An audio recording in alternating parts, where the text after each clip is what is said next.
Good morning. I'll call the Kent County Board of Commissioners and Community Health and Safety Committee to order. Tuesday, August 26, a little after 8:30 a.m. Good morning, everybody. We are expecting a couple members who are stuck in traffic, but we have a quorum, so we're going to get started. So second order of business is public comment. Anybody from the public wishing to speak, please come forward, identify yourself. You have up to 3 minutes. Good morning. Grand Rising. How y'all doing? I'm D. Jones, passionate entrepreneur, future billionaire, trillionaire. Happy to see my friend Ryan Kilpatrick here. Me and Ryan have been speaking about 3D printing housing for a couple years now. I actually found some people who actually 3D print houses, and I connected Ryan to him. We just have to be able to get that chain of communication in order. But I believe one day, because today I was actually looking at my Facebook memories, and today on a specific day, I was actually sharing houses on 3D printing, and then I see Ryan again, so that let me know I got to keep chipping at that.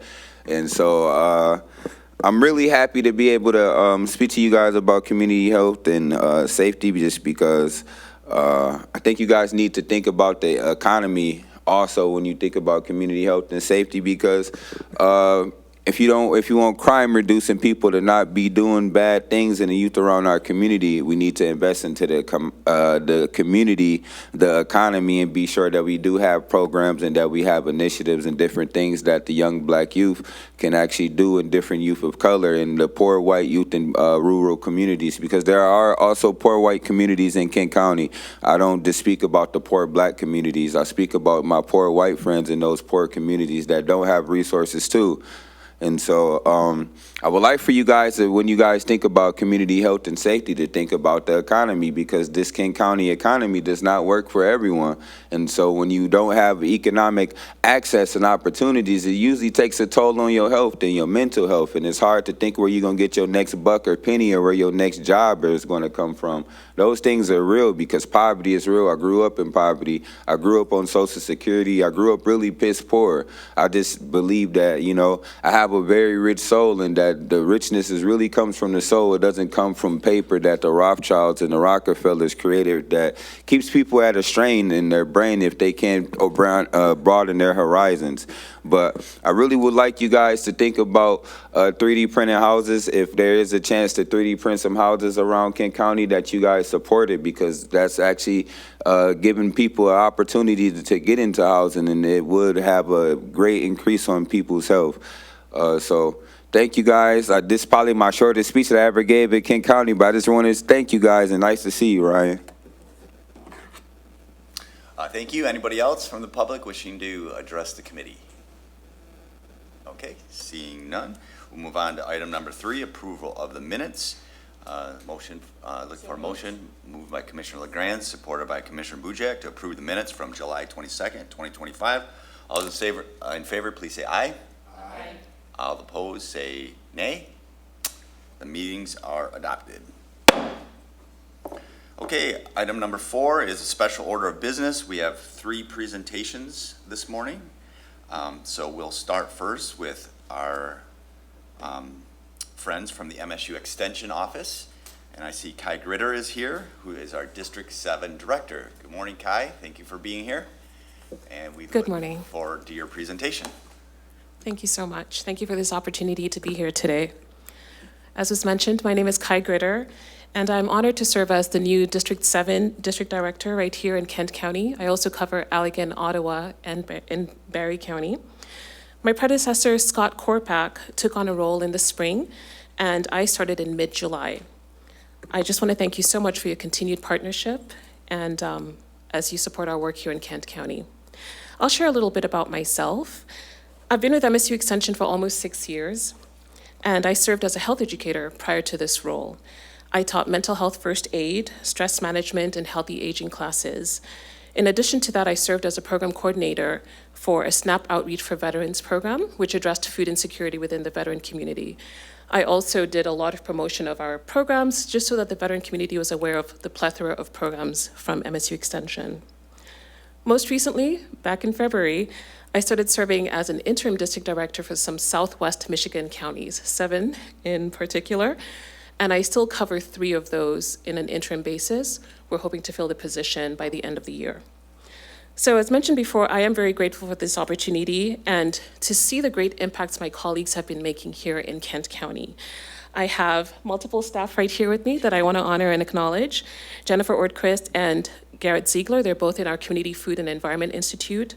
Deanna Headland is part of our Agriculture and Agribusiness Institute. Samantha Bloom is part of our Children and Youth Institute. And Alexandra Payton is part of Health and Nutrition. So thank you all for being here. I'll start by sharing some of the highlights on that first page that we have highlighted up here. In 2024, we served over 7,500 Kent County residents. They participated in 906 of our extension programs. Our staff worked alongside 324 dedicated volunteers. We're so grateful for the volunteers who serve MSU Extension. About 120 of those were 4-H volunteers, and they are very helpful for us to accomplish our goals. We partnered with a wide variety of community partners, over 100, and that includes schools, senior centers, faith and cultural groups, libraries, community centers, health and financial institutions, and we think it's really important to be part of our community and be involved in coalitions. We were involved in 31 community coalitions. So these numbers really represent lives touched, skills gained, and communities strengthened, and it's really great to know that we're working in cohort with our community. I will now invite Jennifer and Garrett to come on up and share a bit about their work as part of the CFE Community Foods and Environment Institute.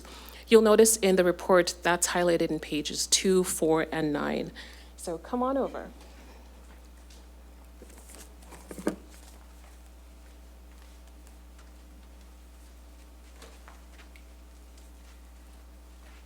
Good morning. My name is Jennifer Ortquist, and I'm a senior extension educator with Michigan State University Extension, and this is my 20th year with the organization. And I'm here to represent our financial and homeownership education program. We offer our program statewide, virtually, and in person when we are able. What I'm most excited about is to have the opportunity to really, I think, have a request, quite frankly, in light of some of the economic changes and challenges that our nation is experiencing. Financial and homeownership issues are of the utmost of concern, particularly in the realm of financial stability and capability. I have brought some promotional packets. I'm going to leave those here in the chair, but I'm hoping that they will be shared.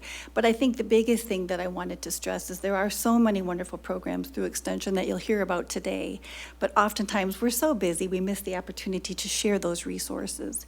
In light of some of the major changes coming down the pike, such as the reduction of the SNAP program, we will more than likely see some individuals struggling to make ends meet. Things like making their housing payment and making sure there's enough food in the home.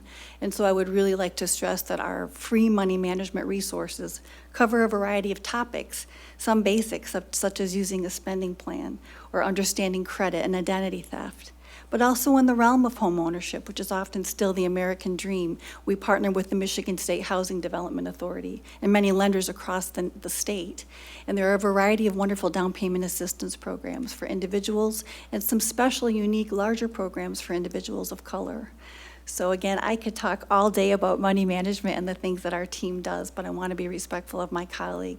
But really wanted to just again ask, sometimes we're forgotten in regards as all the wonderful things we do because we do so many things. But my business card is in my packets, and if there's anything I could provide in addition to today, please keep us in mind, and thank you for this opportunity. Thank you. You can leave the packets and we can pass them around. Maybe if you want to hand them to Lisa, if that's okay. Thank you so much. Morning, everybody. Good morning. My name is Garrett Ziegler. As Kai said, I work with our Community Food and Environment as a institute as a community food systems educator. Sometimes the community food and environment is referred to as the junk drawer of Extension, but I like to think of us more as a Swiss Army knife. We kind of cover everything from, like Jennifer just said, financial homeownership education, to my role that's really focused on everything around growing food locally and having people consume and eat and enjoy that food that's grown locally in whatever way makes sense for them. So we do a lot of different programs, but I wanted to highlight a few of the different things that we've been involved with this past year here in Kent County. We have a big conference that we organize every year for fruit and vegetable growers across the Midwest and actually really across the country. Great Lakes Fruit and Vegetable Expo attracts thousands of farmers from all across the country. And one of the things that I specifically work on with that is our farm market and agritourism track. So we have a whole track of sessions that just focus on those farms that are actually bringing the people and the public out to their farms. So that's a really important aspect of small farmers, medium-sized farmers that really need to diversify their income streams and be able to keep those farms in the family. They need to figure out, farming isn't exactly as profitable, and maybe just growing one row crop and selling it to your broker or your, next person down the chain. So these farms are really looking to expand in the different activities they're offering and ways that they can engage with the public and engage with their customers and sell their food directly to their customers. So we really support a lot of those farmers, and Kent County is rich with agritourism and farm markets, and this time of year I start to get really excited about all the apple orchards and all those things. So that's a really important aspect of the work that we do. I also wanted to highlight my colleague Kendra Wills, who works for the MSU Product Center. She's involved in working one-on-one with food businesses and food entrepreneurs and helping them figure out how their product can be sold, how they can market it, what that business plan looks like. And our product center has really, really impactful work with many different food entrepreneurs that are looking to start businesses or expand their products or kind of sell their products into some of the larger grocery stores and markets and things we have in the area. So those are just a few of the things that we do in CFE, as Jennifer mentioned her work, but I invite you to continue to look through the report and see other things that we're contributing to. Many thanks to Jennifer and Garrett. I'll now go back to one of our earlier pages. I believe it's page 2. And this is, as I preface, our agriculture and agribusiness educator. I'll invite Deanna to come on up. And you'll notice from smart gardening to pollinator education, our agriculture team supports 328 participants. We processed 504 soil samples in 2024. About 358 were commercial and farm, and 146 were homeowner tests. So folks are really grateful for that service that we offer. Cutting edge research like bacterial canker study help local growers respond to disease outbreaks with timely and science-based solutions. Now I'll have Deanna share a bit more about her consumer horticulture work. Thanks, Kai, and thank you all for letting us speak with you today. So I am the consumer horticulture educator for West Michigan, and I just started last year, May 2024. And consumer horticulture, I really should be called community horticulture. People often ask, what is consumer horticulture? And it's really, it differentiates the other folks in AABI that work with the industry in horticulture. So we are working with all of the residents of the state. And we put on a lot of webinars and a lot of workshops, and we utilize the Grand Ideas Garden that is on Kent County property right outside of the offices, our extension offices, and we use that in addition to creating a space for the community. We use that to train volunteers and to teach classes, and teaching our Foundations of Gardening course, which is now, it was the former Master Gardener training course that is now online and open to anyone who would like to take this 10-week course. But we have 230 volunteers in West Michigan, and really training and working with our volunteers is how consumer horticulture can have the reach that it has. Our volunteers educate folks on smart gardening efforts, and they also in overlap with Garrett's team, they do a lot of helping gardens that grow food and food insecurity, and invasive management, helping educate folks about pesticide reduction. And Kai mentioned the soil tests, and you may think, oh, well, why do the soil tests matter? Because a lot of people, we try to get them to test their soil, and then they realize, oh, actually, I don't need to put all this fertilizer on my soil and my plants. So The Grand Ideas Garden, we partner closely with the Kent County facilities, and it's been a great partnership, and we're really grateful for that, and thanks. Thank you, Deanna. At this point, I will invite Sam to come on up. She is our 4-H program coordinator. We have 3 out of Kent County, and she is representing our Community and Youth Institute.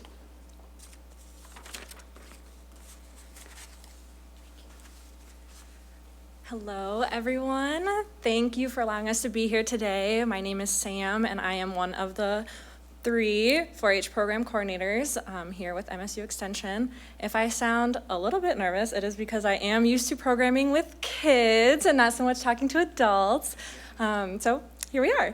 4-H is a really cool program. We are one of the largest youth development programs in Michigan and in the country. If y'all don't know what 4-H is, so many people think of it as horses, hogs, hen, horses, and that is not the case. It is hands, heart, head, and health, and we are just out in the community doing all of the super fun things from STEM, camps, just getting kids involved with gardening, all that fun stuff, but we do also have a lot of more of the traditional livestock clubs as well.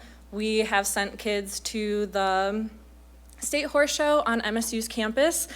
This year we actually sent 12 delegates, and many of them took senior champion, which is super awesome way to represent Kent County. We also do a shooting sports tournament as well. This year we sent 9 kids, and most of them did take gold in their areas, as well as some silver and bronze, and everyone is continuing to learn and hone their craft, which is super awesome. We also are doing things like community gardens within the Kentwood school districts. There are small orchards that we have planted in the past, and then we do fun things like hatching chicks in schools, so kids learn about lifestyle or life cycles and all that other great stuff.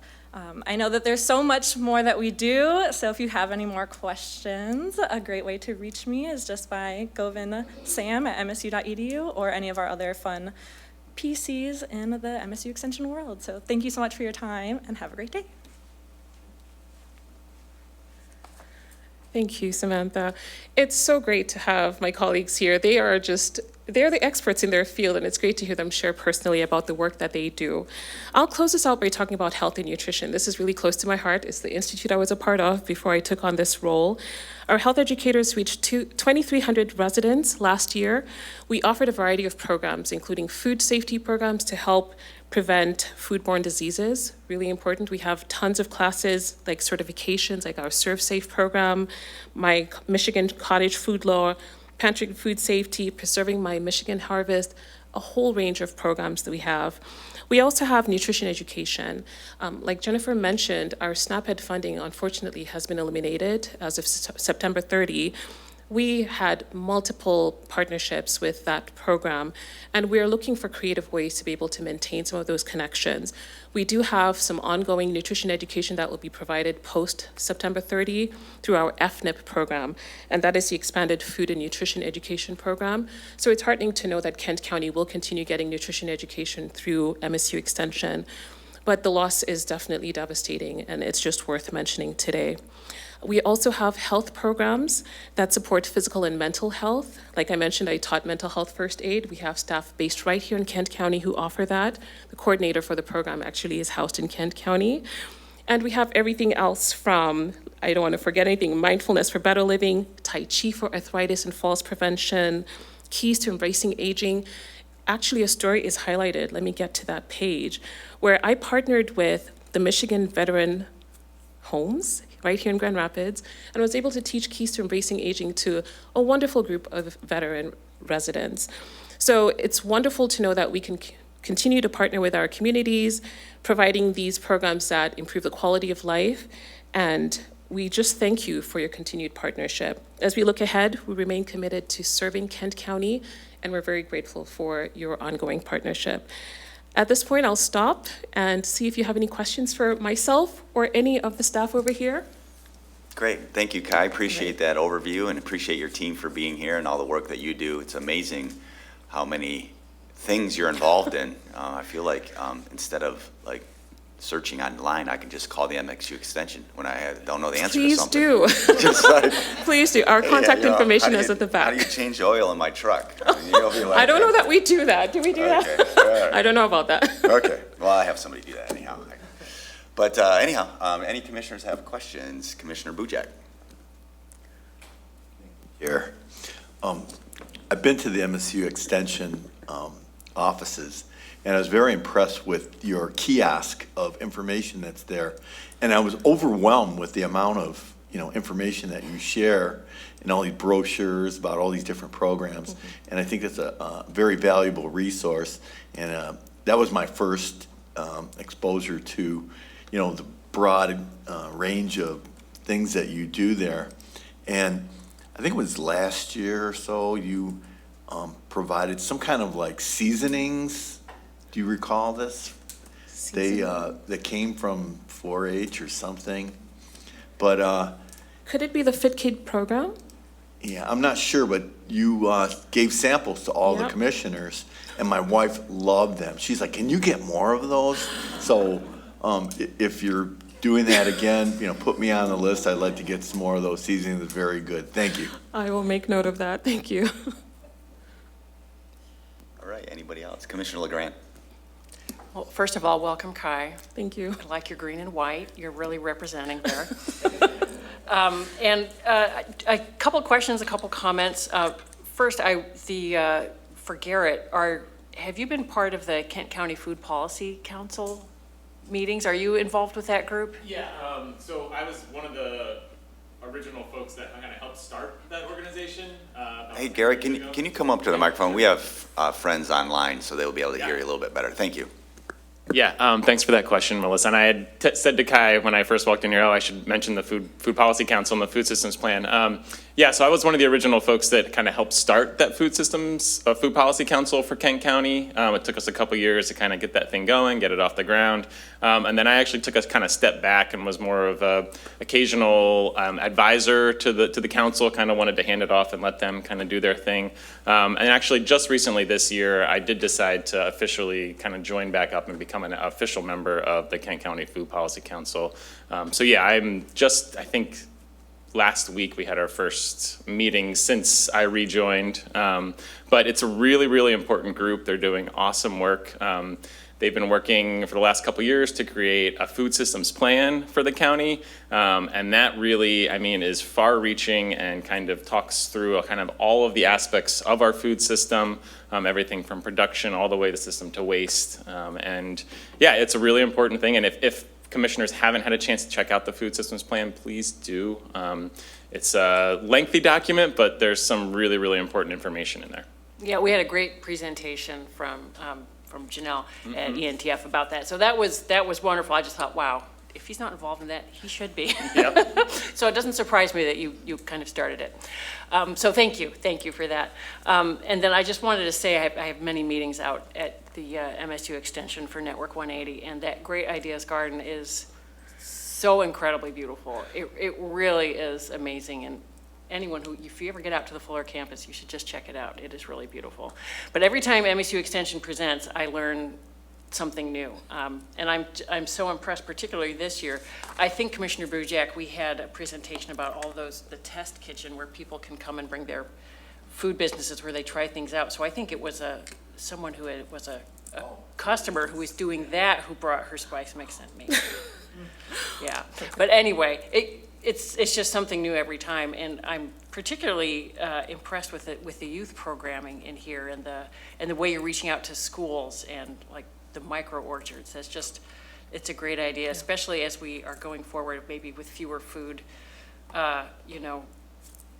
programs. The money coming from the federal government to help train people to be more sustainable in their own practices sounds really great. But thank you for all you do, and keep educating us as well as everyone else. Thanks. Thank you. It is our pleasure. Commissioner Morales? Thank you, Chair. I just want to echo my colleagues in saying just good job on all the work that you do. It's so much breadth, and I think to do so much quantity at the quality that you do is really impressive. So I appreciate that. And also, I was curious to know, I see that you partner with schools and other kinds of organizations, but do you partner with neighborhood associations at all? especially for gardening or things like that? I'll open that up to the team. Not currently. Come on over, come on over. And as she comes over, I just want to share that Yessi Velasco is here. I was remiss in introducing her at the start. She does a lot of nutrition programming, so thank you for being here. So we do have some volunteers that are from the neighborhood around the Grand Ideas Garden that volunteer with us. But we have not, to my knowledge, partnered with some of the neighborhood associations yet. But I was looking to partner with a Fulton or Heights organization, Okay. being our neighbors. Yeah. Would that be something that like all the departments would be open to, or just, are you just picking for I gardening think specifically? other departments might be open to it. I was just thinking about doing it, that community particularly, being right next door as related to gardening and, home gardening. Yeah. Thank you so much. I did print out a list of all our partners, just to make sure in case a question like this came up. We have partnered with many neighborhood centers and residential apartments. So that is a note we'll take, though, to make sure that we're connecting with our neighborhood associations. A lot of our SNAP-Ed staff did a lot of work with the neighborhood organizations. Okay. Oh, yes, please. Just to dovetail on that, I would also stress too that we partner with other entities such as the Grand Rapids Housing Commission, Community Action Agency, and other housing associations. And sometimes they're one-off programs. For example, a few years back, I did participate with a Saturday forum where they really were promoting homeownership with families of color. So I would say that it may not necessarily be a formal partnership with neighborhood associations, but intermittent. I think whenever we're asked, we do our best to fulfill that request. But I do appreciate that question, and it does sound like a sector we could probably lean into more. Thank you. Okay, I don't see any other questions. Thank you again for being here. Appreciate all the work that you and your team do. Keep it up. Thank you so much for this opportunity. Have a good one. Yeah, thank you. Okay, we'll move on to item 4B, our second special order of business. We have Agriculture Preservation Annual Report presented by Haley Stitchman, Community Development Director, and Josh Spencer from Administration Strategic Impact Director. Good morning. Good morning. Good morning, Commissioners. Thank you for the opportunity to provide this update on Kent County's agricultural preservation programming. For those that I have not had the opportunity to engage with, I am Haley Stitchman. I came on as the Community Development Coordinator here in the Administrator's Office in November of last year. Previous to that role, I served as the DDA Director in Ada Township for 3 years.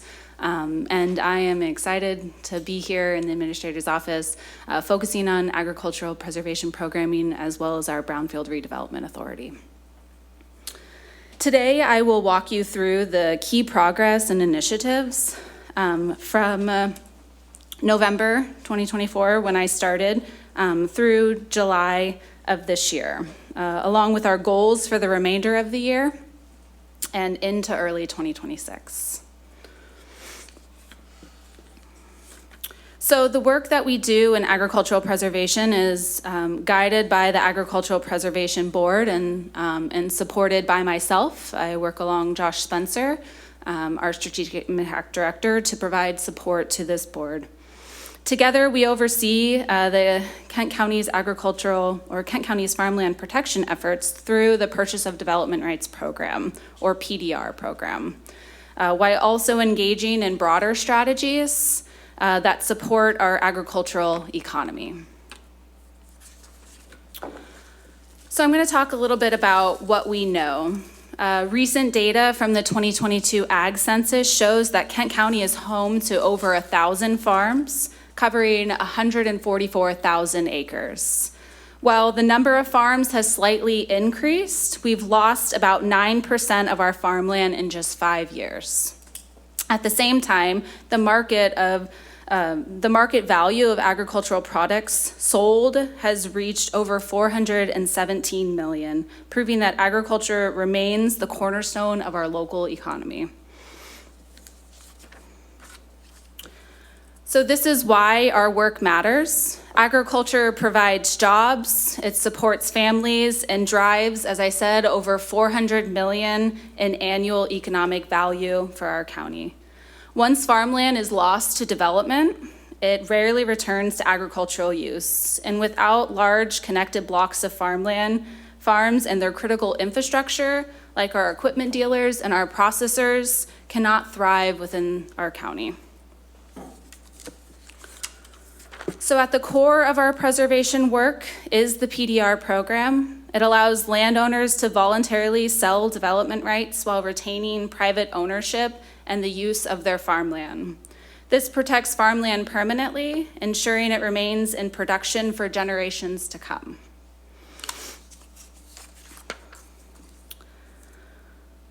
So from November to July, we've made significant strides. We closed on 77.5 acres in Algoma Township. This was our first protected property in this township. 3 additional projects totaling approximately 325 acres are currently under contract, and we are expected to close next year. Together, that's over 400 acres anticipated to be preserved, and that's supported by nearly $1 million in leveraged state and federal grant funds. We also submitted a new NRCS, that is our federal grant application, in December of 2024, and administered a competitive PDR application round earlier this spring, during which we received 6 applications. The top 2 ranking applications were recommended by the Ag Board to move forward in the preservation process. And we just received township approval for both of those applications. So the Board of Commissioners can expect to see that recommendation come in the next month for consideration. So here, I'm gonna try and blow this up a little bit. But what you see on the screen is all of the townships within Kent County. We have 19 out of the 21 townships that participate in our PDR program. And you can look here and see that the blue represents where we've received applications in 2024 and 2025. The red will indicate what pending applications, those are the applications that I talked about working on closing. And then the green is where we've preserved land. So you can see that these are larger chunks of land being preserved in our townships like Grattan and Vergennes, Sparta and Tyrone, as well as a few in surrounding townships. So community engagement was another area of strong activity this year. In February and March, we co-hosted Farming Forward workshops in partnership with Ottawa County. This partnership stems from a grant from the American Farmland Trust. It was a $100,000 grant over 4 years. This helped over 60 landowners explore land transfer, succession planning, and conservation options. In May, we organized a special agribusiness tour. Some of you commissioners attended that tour. With the goal of deepening our understanding of the people, the challenges, and the operations that power Kent County's agricultural economy. Commissioners, as I stated, staff and community leaders toured local farms and agribusinesses, engaging directly with those driving the region's agricultural future. And in July, we held our annual Culver's fundraiser. This is a share night fundraiser where 10% of the proceeds from all 10 Kent County locations were donated to our agricultural preservation programming. The event raised funds for the PDR program and brought together volunteers, community leaders, members, and families to celebrate and support farmland preservation. I thank you to any commissioners who were able to make it out to Culver's that evening. So the Agricultural Preservation Board has begun a new strategic planning process to build upon its tools and complement the PDR program. We're exploring initiatives such as increased community outreach, farmer and assessor education, improved planning tools, and consistency across jurisdictions. Priorities also include further defining what our preservation areas look like and pursuing an agricultural economic development plan to look at strengthening our grant competitiveness. Here is the process that we have started to work through in terms of identifying threats and opportunities, which led us to what are the areas where we feel like we can be most impactful. And then where we're at right now is further defining what those strategic initiatives look like. So looking ahead, we'll focus on closing on those pending applications, further expanding our outreach to landowners, and strengthening our partnerships within the community. We also plan to submit 2 new federal and state grant applications in early 2026 and continue developing our strategic initiatives with the Agricultural Preservation Board. So to close, Kent County ranks among Michigan's top agricultural producers, yet with 13,000 acres of farmland lost in just 5 years, the threat is real. The Agricultural Preservation Board continues to affirm that the PDR program is our most impactful tool, and the loss of farmland remains our greatest concern. Your support makes this work possible. Thank you. I'm happy to answer any questions. Great. Thank you, Haley. Appreciate that overview and summary of all the work that is going on in the ag preservation world. Any comments or questions from commissioners? Commissioner Morales. What's the minimum amount of acreage needed to qualify for preservation? So technically, any amount of land can be preserved. There are some stipulations around how much is in agricultural production. Typically, we tend to see, when you're talking about how competitive it would be within the state and federal grant application, at least 40 acres is typically what I think they'd like to see. Okay, and does the land have to be like actively being productive when that application is submitted, or can it be like, oh, I plan on doing this in the near future, but they want to preserve it for that future? Yeah, I think that the land at least needs to be able to be farmed at that point in time. Cool. Thank you. Yeah, you're welcome. Okay, Commissioner Hennessy. As townships redo their land use plans, do you work with them so they can provide some, good practices and how they define uses of land to maintain agricultural uses? Yeah, so I think that's something that the Ag Board is looking at, how if local units, townships are wanting some support in that region to look at how we can make those land planning tools a little bit more consistent across jurisdictions. That's something that we may be able to do. Does that answer your question? Yes, I mean, one of the things we see is threats to agricultural preservation is just more development and not concentrated development, but, what we would call sprawl. And I'm just curious as to what you do in terms of education for that. Yeah, so I think that's where, we can, I haven't, in my time here, been involved in any of those conversations necessarily with townships, but it's something that the Ag Board has identified as being able to provide that support to townships to, talk about what planning tools there are available to, keep agricultural land zoned as agriculture and how that can help, benefit those large blocks of agriculture and not allow development in those areas. Thank you. Yeah.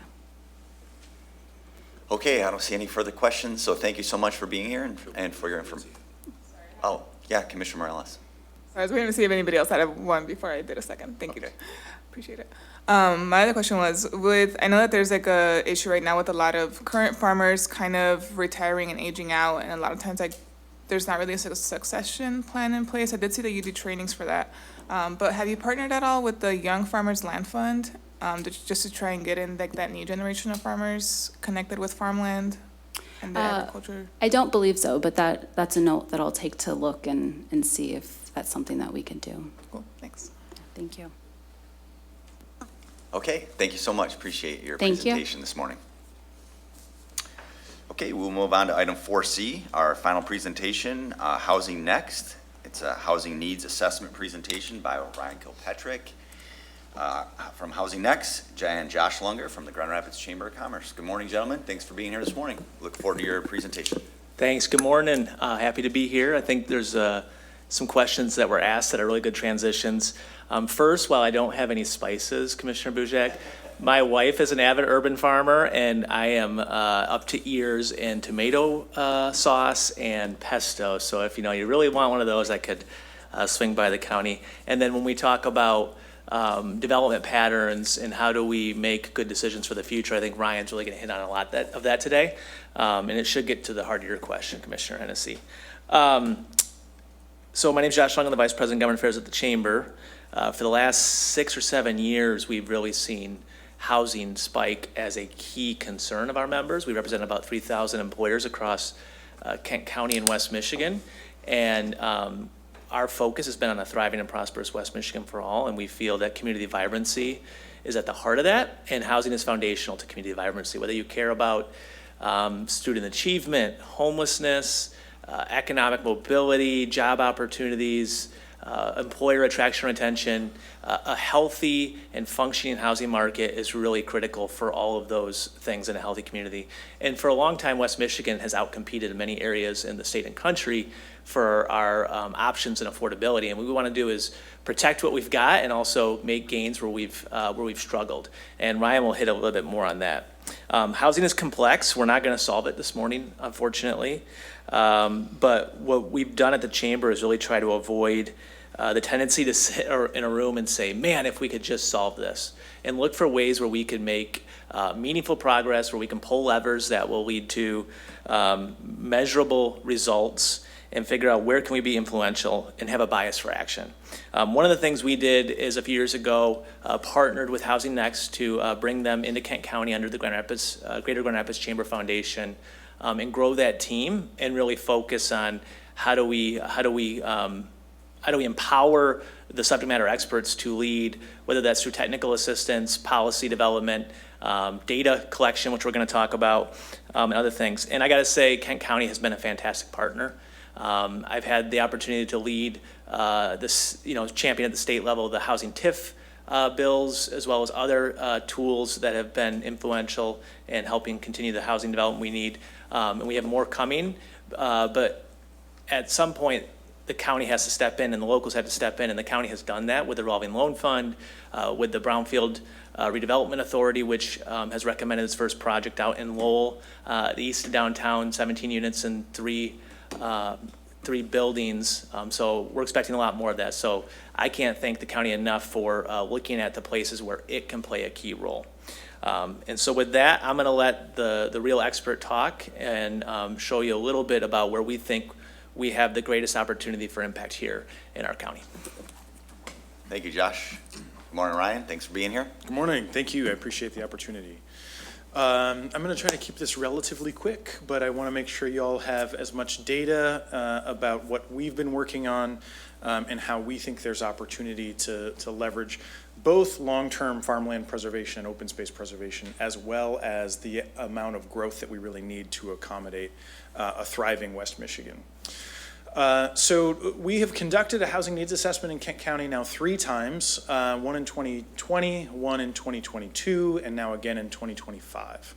What we saw between 2020 and 2022 was an increase in the overall need. Our production during that period of time wasn't keeping pace with household growth. What we've seen since 2022 to 2025 is a slight reduction. So we went from needing 35,000 housing units to now needing about 3,300 or 33,400. So it's a very modest decrease, but it shows that we've increased production and we're doing a better job of keeping up with household growth. Now, the primary issue here is finding available land where local communities are willing to allow the types and the price points of housing that actually meet market needs. So in West Michigan, things are still relatively affordable compared to other major metropolitan markets. Our biggest challenge is finding the communities that are ready to provide the types of housing that make sense for middle-income households, for low-income households, for smaller households that want smaller homes on smaller lots. Those are all difficult to get approved and permitted today. And so what I'm going to talk a little bit about today is our process for trying to encourage local communities to participate in solutions. What we really want to do is work in alignment with local community priorities. We don't ever want to go in and tell a local jurisdiction what to do or how to do it. What we want to do is present a clear case regarding the data and the need, and then ask for local communities to support opportunities for growth that make sense for the priorities that exist in their local community master plan. So these 6 core objectives are the way that we're framing these conversations. We want to make sure that we have housing options for everybody, regardless of household size, family size, income, location. We want to make sure that there is an option for everybody. We want to make sure that the investments are smart, that we're not relying exclusively on philanthropy or the federal government or even the state government to solve local problems. We want to be sure that we can solve this locally, and when we can, leverage those state and federal funds, but not depend on them because we're seeing right now that they're not fully reliable. Meaningful green spaces, as much as we're going to advocate for compact, smart growth development policies, we also know that access to green spaces and natural open places is really important to mental health and well-being, and it's really important to our sense of place in West Michigan. A right-sized tax base, this is a critical one. Over the last 75 years, we've really expanded infrastructure beyond the capacity of some of our local revenue generation to pay for. And so before we expand infrastructure any farther out into our townships or beyond the existing capacity, we really want to leverage the infrastructure that's already in place and right-size the tax base that is on that infrastructure. And then, of course, creating vibrant places. We want these neighborhoods to be magnets for talent attraction, as well as great places to raise a family or to age into retirement. All of our neighborhoods should be high-quality, equitable opportunities for neighborhood growth. And then again, locally driven, ensuring that it's our local units of government who are in the decision-making seat, but using countywide and statewide data. So right now we need roughly 33,400 additional housing units across Kent County, and that's by 2030. So that's really a lot of catching up we have to do for the last 25 years of overly slow growth compared to household growth. But if these trends continue, by 2050, we're going to need roughly 70,000 additional housing units countywide. And so what we really want to do is ensure that we have a plan to provide that level of housing growth without sacrificing what makes Kent County unique. So what you're looking at right now is a map of all of the vacant and residentially zoned land across Kent County. We've got almost 130,000 acres of vacant and residentially zoned land in Kent County. So if we developed all of that land under status quo zoning, what we would get is about 79,000 additional housing units. So that means we could actually meet our housing needs on the vacant land we have available today, but we would consume all of that land in the process. We would be done. In 2050, that would be the end. We would have built out Kent County entirely, and on average, we'd be building roughly 1.5 acres of land per dwelling unit. So that's a lot of spreading out. And in some cases, well and septic would work. In other cases, we'd have to expand sewer and water infrastructure, and as you all know, that gets pretty expensive.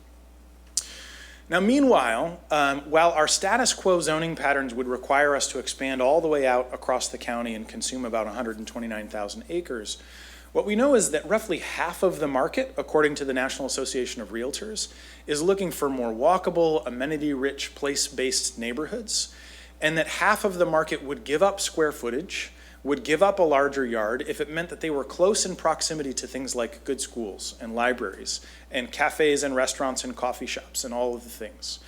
And so if half of the market is looking for this, what we found is less than 3% of the land area in Kent County is actually set up to allow these types of neighborhoods to exist. It's mostly in the city of Grand Rapids, with a couple of pockets in East Grand Rapids, a pocket in Ada, a couple of pockets in Kentwood and Wyoming. But for the most part, we're not planning for what half of the market is looking for. Now, on the reverse side, the other half of the market is looking for wide open spaces, suburban neighborhoods, more drivable places. And we do a great job of providing that product, and I wouldn't suggest that we stop. I think what we need to do is balance what we're currently providing with what the market is asking for. The other really important data point here is 2/3 of all households in Kent County are made up of single adults or couples without children at home. So if almost 2/3 of households are one or two people without children at home, but the vast majority of the housing that we're planning for is big single-family homes on large lots, we have another mismatch, right? There's another disparity between what the market is actually asking for and what we're providing for on a really consistent basis. So we still have at least 1/3 of households are families with kids that probably are going to be looking for larger homes when they can afford it. And so again, we're not in any way advocating that we stop doing what we've done really well for the last 30 years.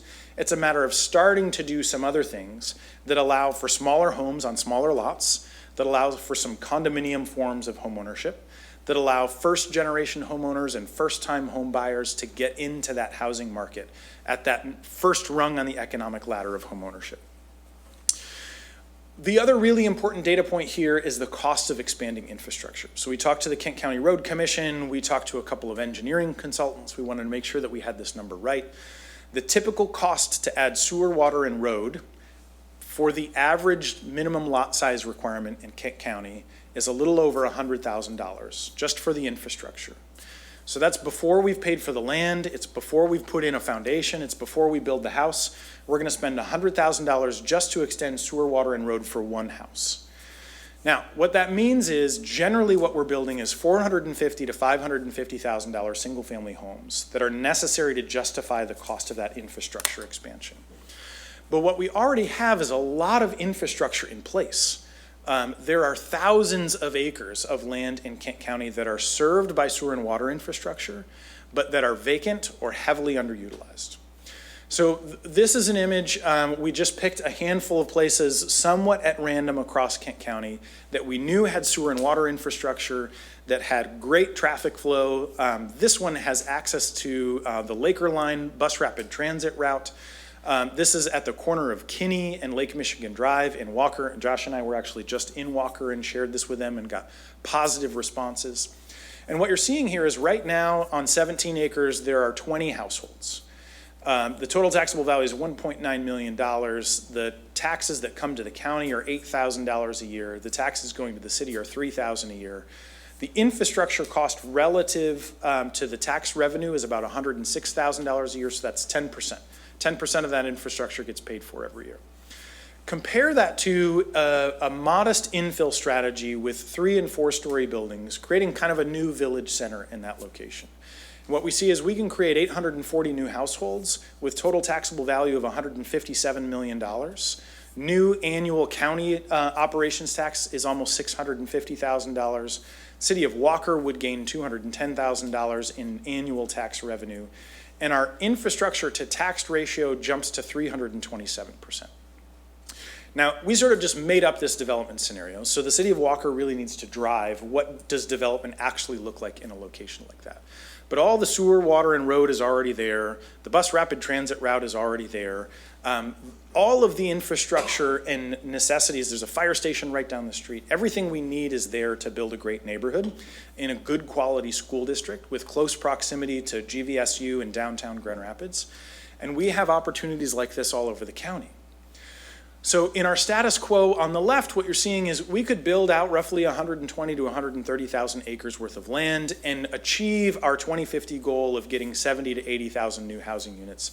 But with an infrastructure cost estimated around $24 billion over that 25-year time period.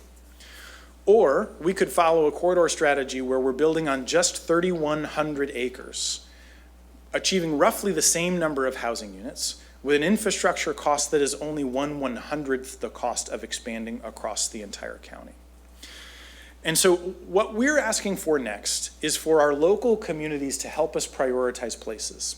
3,000 acres is actually only 18% of the total land area that's already on sewer and water infrastructure, with lots of vacant underutilized property on a high traffic corridor.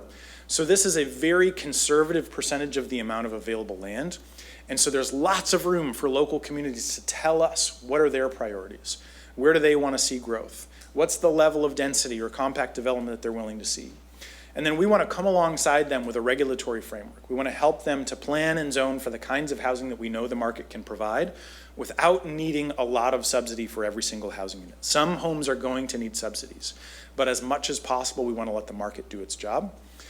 Then we want to come alongside that with financing, including the tools that you've already created, the revolving loan fund and the brownfield authority, and ensure that we understand many of the places that we've identified that have vacant and underutilized land on existing infrastructure don't have great streets, right? They're not neighborhood streets. They're not the kinds of places that I would immediately think of and say, that's where I want to raise my kids.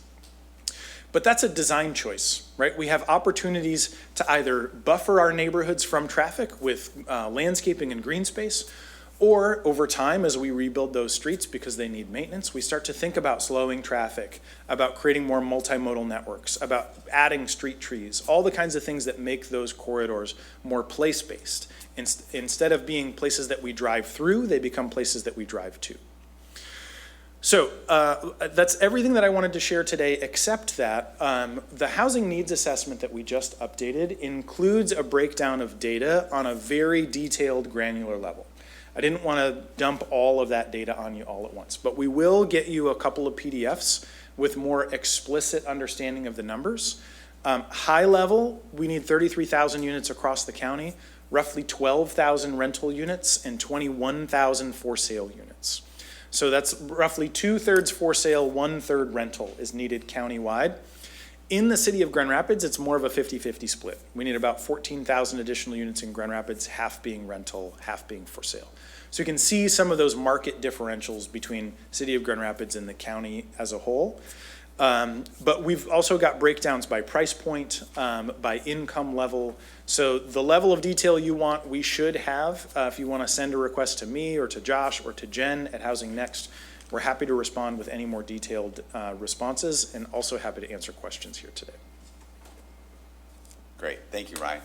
I had a quick question. I'm not been involved in sort of the deep dive on the data and all of that, but I've always, when I hear the number 33,500 units by 2030, that's only 5 years away. So, I mean, I know that's a goal, but probably unlikely to get there. That's right. What I have a problem kind of getting my arms around is what's driving that demand in 5 short years? Like, I mean, is it people moving into the county? Is it college graduates? I mean, that's just a big number in a short period of time. I mean, I don't see the county growing by that many people in 5 years. So I'm just curious about what's driving that sort of demand. Yeah, we're mostly playing catch up for the last 25 years of slow growth. And essentially what's happened over the last 25 years, so Kent County is the fastest or second fastest growing county in the state of Michigan and has been for 30 years. But the way that we've grown hasn't kept up with the pace of demand over that last 30-year time period. And generally what we've built hasn't been aligned with new household formation. So there's a couple of things that are important to know. One is population growth drives housing demand, but household growth drives housing demand more, right? So what we're seeing is because Kent County and Grand Rapids have become new magnets for talent, what we're doing is instead of seeing young high school and college graduates move away, they're staying in town. And so if you've got 2 adult kids that are now grown up and ready to move out of the house, but they want to stay in Kent County, they're not adding to the population, but they suddenly need 2 new housing units where prior they were living with you, right? We needed 1 home for 4 people. The next day we need 3 homes for the same 4 people. And so what we're seeing is this generational shift, right? We're seeing all of these young millennials and Gen Xers and now Gen Z who are of age to move out of their parents' homes, and they need a 1-bedroom or a studio apartment. or they need a small starter home that they can move into. But we haven't built anywhere near enough of those options over the last 30 years. We started to get better in the early 2000s, and then we had the Great Recession. So we waited 6 years before the market came back. Then we started to do a little bit more work, and then COVID came. And so we've had these couple of major pauses in terms of housing production that just have not allowed us to keep up. And then we also have the mismatch between what households actually need and what's getting produced in the market. And one other quick question, I know we have other commissioners, but, so there's always vacancies, right, in our Yep. housing units, around the county. Yep. And I don't know what that is, you know, if there's a 10% vacancy on average or whatever, so that's potentially thousands of units in the county that are vacant. Is there any work being done to try to match those that are looking, you know, for a unit and availability of units, or is that more of the businesses, if it's an apartment complex, or they're out kind of marketing their availability? Yes, both. Okay. So when we ran the study 3 years ago, we had a vacancy rate that was below 2%. It was a 1.9% vacancy rate. When we ran the study this year, it's now climbed to almost 5%, which is the low end of a healthy vacancy rate. Typically what you want to see is a vacancy rate between 5 and 8%. You need those vacancies because people move all the time, right? And so if I'm ready to be done renting my apartment or I want to sell my house, I need something else to be available for me to move into. And so we have to have a little bit of vacancy in order for that churn to happen in the marketplace. But there are some services that are cropping up that are matching services, right? To identify where do we have vacant units, how do we match people to those units? Josh and I are talking to landlords almost every day about available units that they have and trying to match people who are deep low income or experiencing homelessness. How do we get them into affordable units? And simultaneously, how do we help people understand, hey, if you're ready to be done renting and want to buy a house, how do we get you into a starter home? And where are those starter homes? And so to your point, one of the major challenges we have right now is the lack of churn in the market. We've got a lot of people sitting on 3% mortgages. And when they look at what would it mean to downsize today, even though they don't need 3,500 square feet in the suburbs, they've got a 3% mortgage, they bought it for $200,000, and their taxes are still very low because of the price point they bought it at. When they look at downsizing and moving into a more walkable neighborhood, they're gonna look at a higher price point, a higher tax bill, and a higher interest rate. And so there are three big challenges to trying to shift how we think about the marketplace. And that's why we need to have local and county government at the table, not necessarily driving everything, but helping to solve for some of those challenges. Commissioner Bujak. Thank you, Chair. I find it interesting that your presentation follows farmland preservation. And I'm not an advocate of taking infrastructure, water and sewer out into the farmland areas where we have the need for agriculture. And I really like your Kinney to Cummings concept where you develop land that already has the infrastructure, water and sewer, and other things in place, governmental units for fire and police protection.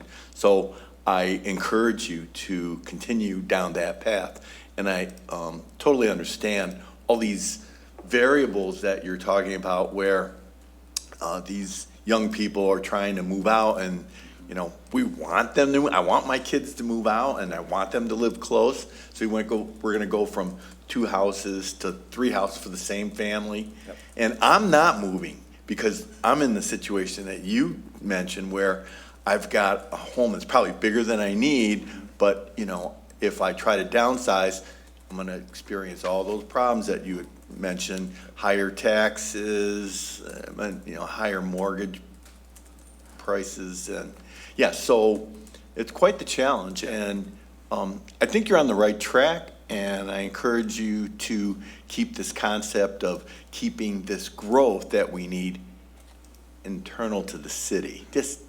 That would be my desire to see that. Okay, thank you, Commissioner Bujak. Commissioner LeGrand and then Hennessy. Thank you, Chair. Thank you for the great presentation. It's so wonderful to see it all. And of course, I love hearing that the ARPA revolving loan fund is working. Can you tell us a little bit more about that from your perspective or what you know about about development that's happening right now? Yeah. So actually, it's been very successful so far. We've had more than 18 projects that have access to funding that otherwise probably wouldn't have moved forward. Several of those are owner-occupied, meaning they're starter homes for sale for young families and first-generation home buyers. Some of the projects are also low-income housing tax credit deals that otherwise couldn't have gotten across the finish line, as well as some kind of missing middle, kind of just below market rate housing. So we're getting a really good mix. And what we want to be doing going forward is talking with IFF and the County Brownfield Authority about how we pair some of those incentives and services. We just actually hosted a roundtable at Housing Next a couple of weeks ago with developers. And one of the things that they're struggling with is financing the tax increment that they're able to leverage using the new Brownfield program over the course of 15 or 20 years, right? There aren't a lot of lenders who are willing to just dedicate 20 years worth of funding to this kind of a project. And so IFF and the revolving loan fund might be a good solution to solve, again, for starter homes and mixed market deals that allow for what the private market can almost do but isn't quite there, and ensure that we're getting a minimum amount of affordability baked in. Thank you. And I was thinking, after Commissioner Hildebrand's question, that I feel like a lot of what we have is we're sort of stuck in thinking about Grand Rapids, well, maybe people of a certain age like myself, of what it used to be when it was insanely cheap and everyone was raising a family in a single family home. And we're sort of stuck in that pattern. I know, I live in the middle of Heritage Hill, and a lot of my neighbors are still very, very anti-density, whereas I agree with Commissioner Bujek that we need more density in the city. That's how we save our green space.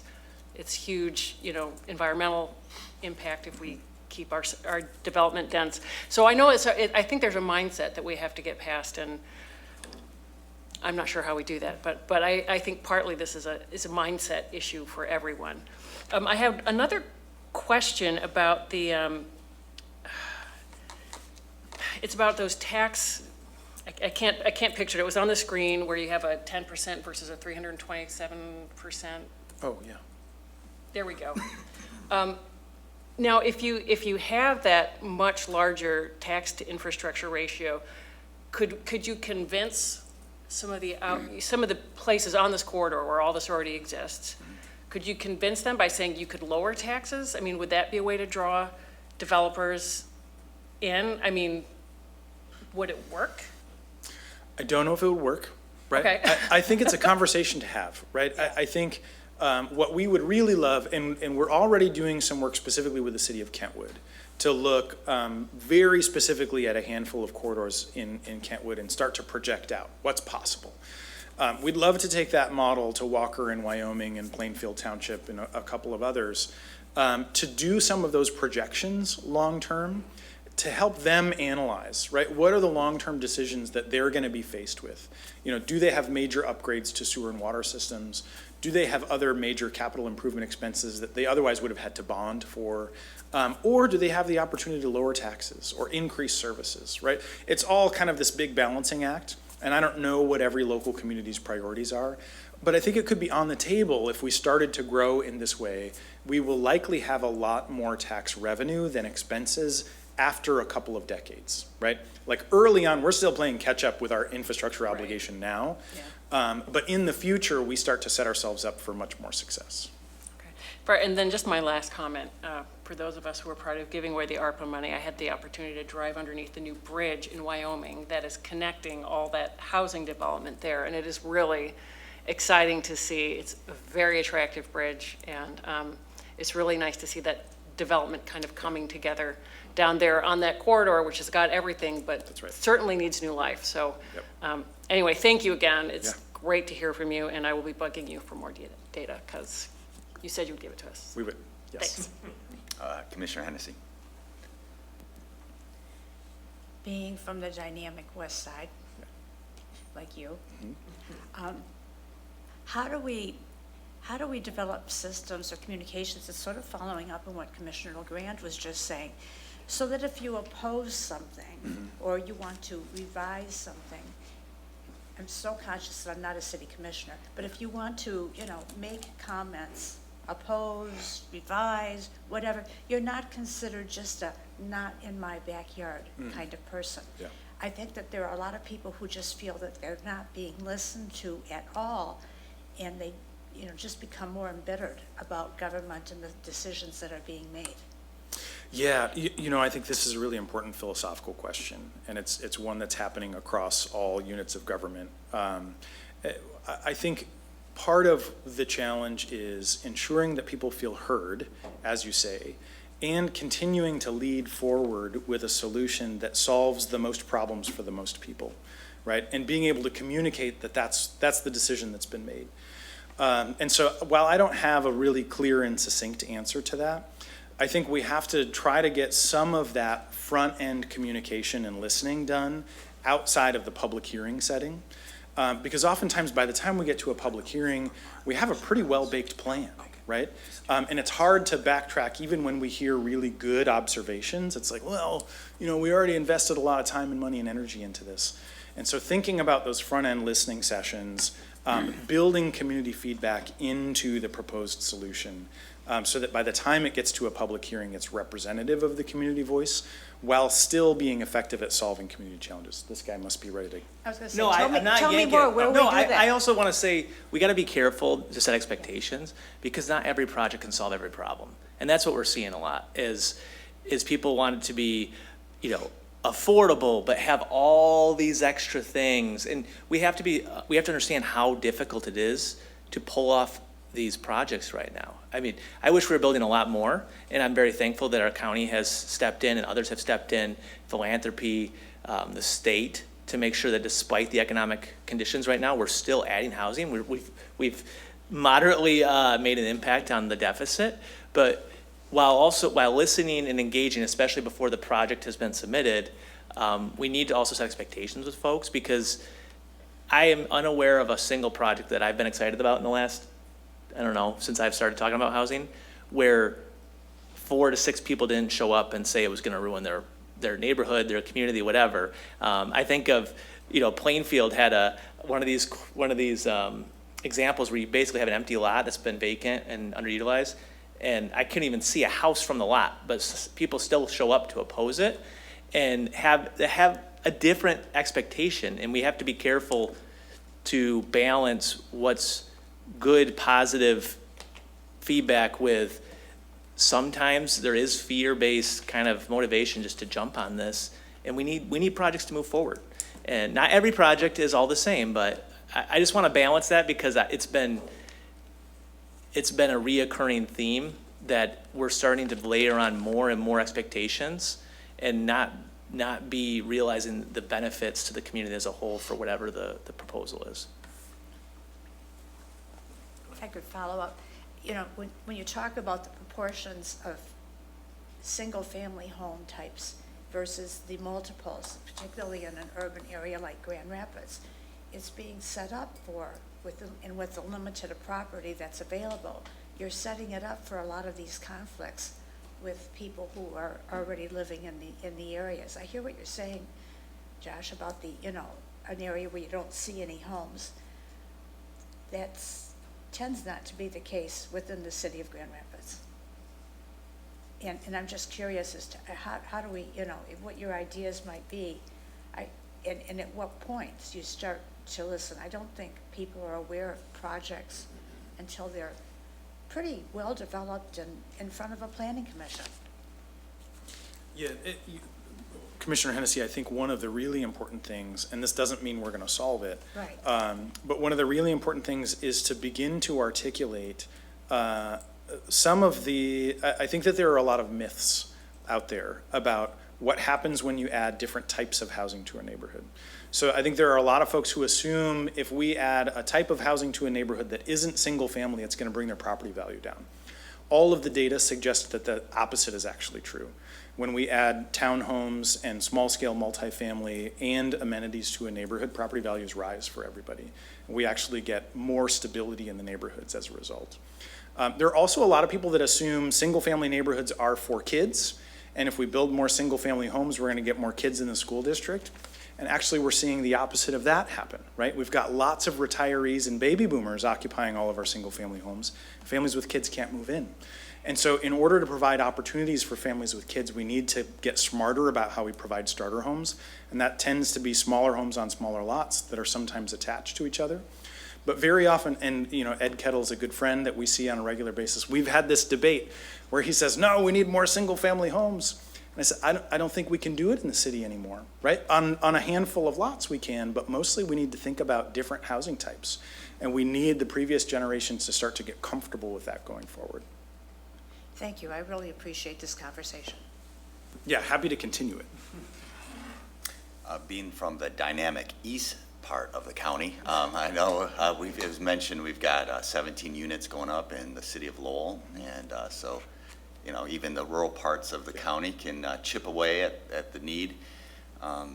So appreciate that. So Commissioner Morales. Thank you, Chair. I do have two questions. The first is, what role, if any, does the Grand Rapids Metro Council play in this work with housing development? Yeah, so actually, as we were doing the mapping, we partnered with University of Michigan to create a zoning atlas so that we could combine all of the zoning ordinances in every jurisdiction in Kent County and look at them under one map, and we've got a really cool filter. So zoningatlas.org if you want to poke around in there. But we talked to GVMC and the Regis Council to make sure that what we were doing in terms of mapping was aligning with their work and also ensuring that they could take all of our shape files and all of our data and import it into their system so that we've got lots of cross-references. So as they're doing transportation planning, they can be using some of our models. As we're doing housing planning, we can be using some of their models. So to the extent possible, we're trying to have really open communication there. Yeah, I love that, especially because I feel like it cuts down a lot of redundancy in the work that it would just be a waste of effort. I appreciate that. My second question is, can you talk a little bit about the development by right process for just the housing processes? Yeah. So I think this gets back to what's happening in Lowell is really thinking about when we have zoning standards that require a half an acre lot, even though those lots have access to sewer and water. What's by right is a really big lot that's going to be very expensive. And likely over time, we can't afford the infrastructure cost to pay for it. And so what we want is for communities to be thinking about what's the next increment of change that they can get comfortable with by right, right? So can you reduce minimum lot sizes from half an acre to a quarter acre, or from a quarter acre to 10,000 square feet? In the city of Grand Rapids, we would encourage go from 6,000 square feet to 2,500 square feet or 3,000 square feet, right? Yeah, so different communities have different tolerance levels for those changes, right? Right, Yeah. we're just kind of trying to turn the dial enough that we're providing solutions, but not so much that any one neighborhood feels overwhelmed by change, right? And so I think this is the appropriate balance: is no neighborhood should be immune from change, but no neighborhood should feel overwhelmed or completely transformed. And this is the balance and the tightrope that we have to try to walk and do it in a context-appropriate way for each local community. Well, I appreciate that. And I also appreciate that you're especially looking at walkable situations, so thank you. And I'll add to that, it's important to remember that when we turn that dial, everything that we do is incremental over the next 2 decades. So, folks are always looking for an easy solution. If there was, we wouldn't need to be here. We wouldn't have had to have all these tools. So, Grand Rapids got a lot of attention for ADUs, put all this work into it. I've been told in Grand Rapids, it's one of the best ADU regulations in at least the state or maybe the parts of the country. But 8 were permitted last year. So it's 8 better than before, but we got to remember, that's why we got to look at the big picture and constantly find these levers to pull, because it is a long-term scale issue. Can I ask one more question? Yeah, go ahead. What are you seeing, you're talking about a lot of what are some of the obstacles that you're seeing in preventing this vision other than that NIMBYism and things like that? Yeah. What are some of the policy? Yeah, so the first one is always political, right? Can we get to the point where we can actually get an approval? The next one is financing, and there's a couple barriers there. The first is there's typically an appraisal gap, right? And so the kinds of neighborhoods that we're proposing haven't been done in these kinds of places, right? I can't necessarily say, well, look, Ada just did it, so now let's do the same thing in Wyoming, because a lender is going to say, well, Wyoming and Ada are not apples to apples, right? But we are seeing Magnus Capital and Home Flats doing some of that work on 28th Street in Wyoming, and so they're starting to prove a model. But the other thing really is the competition in the marketplace between the value from a brokerage perspective of a big lot drive-through, right? If I've got a lot on a high-traffic corridor, as a broker, I can sell it for more money to an Arby's with a drive-through than I can to a townhouse developer who's gonna put 30 townhomes in, right? Because that Arby's is gonna pay quite a bit more. But what's ironic is the Arby's will pay quite a bit less in tax revenue to the city and the county than 30 townhouses would. And so part of what we have to do is try to get in front of some of that. And there are absolutely going to continue to be corridors where we have lots of drive-throughs and things that are spread out. But what we want to do is say, can we look at some concentrated areas on those corridors, a node at an intersection where we say, all right, actually, we're going to encourage you to change zoning and eliminate drive-throughs in this location, or eliminate gas stations, or some kind of a land use change that starts to rebalance the cost-benefit equation. And that's going to take some conversations with Josh's members. But it's a really important thing that we have run into in a couple of instances where we can't afford the $2 million land cost for a primary corner, but we can afford the land cost for the property right behind it. And so in some instances too, it's not building right on the corridor, but just being 100 feet off.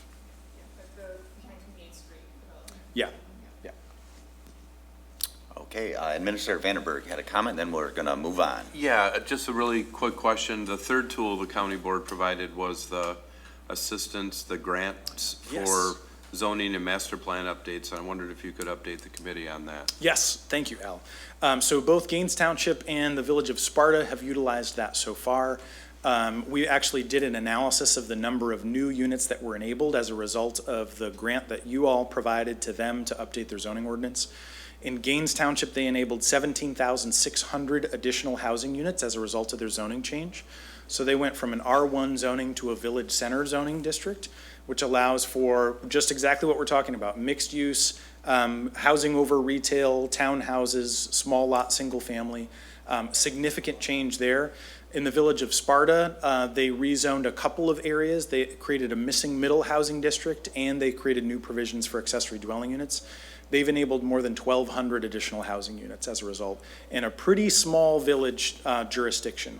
So can't say enough good things about Jim Lauer in Sparta and Dan Wells down in Gaines Township. They've been really great players, and we're using them as examples as we talk to other communities. Thank you, gentlemen, for being here. Great information. Keep up the great work. Thank you. It's a big task ahead of you. Okay, we'll move on to item number 5 on our agenda. 5A is from the Administrator's Office. We have fiscal year 2026 Prevention Initiative Funding Allocation. Administrator Vandenberg. Yes, action requested is to recommend to the Board of Commissioners to approve the allocation of $1,465,000 in prevention programming as recommended by the Administrator's Office. So the board created the Prevention Initiative in 2002 to fund early interventions with the intention of preventing costly social and health problems among families. So try to nip some things in the bud that would be more costly later. In 2025, we received 28 proposals. A county review committee looked those over and selected 10 programs to receive funding that prevent longer-term challenges for families with risk factors such as homelessness, domestic violence, mental illness, substance abuse disorder, and child sexual abuse. The recommendation is to extend the contracts for the FY25 programs through 26. There's many examples, positive outcomes that have been achieved from the FY25 Prevention Initiative. I won't read all those in the interest of time. I know several of us need to get to another thing. It's all there. I'm sure you all read it, and it's online, but this has been very successful. Thank you. Any questions? Okay, a motion to adopt. Moved by Commissioner LeGrand, supported by Commissioner Hennessy. All those in favor, please say aye. Aye. All those opposed say nay. Motion carries. Passes. Item 5B from the Administrator's Office as well, fiscal year 2026 unmet needs funding allocations. Administrator Vandenberg. Action requested. Recommend to the Board of Commissioners to allocate $412,000 in funding for human services programs and services as recommended by the Department of Health and Human Services Board.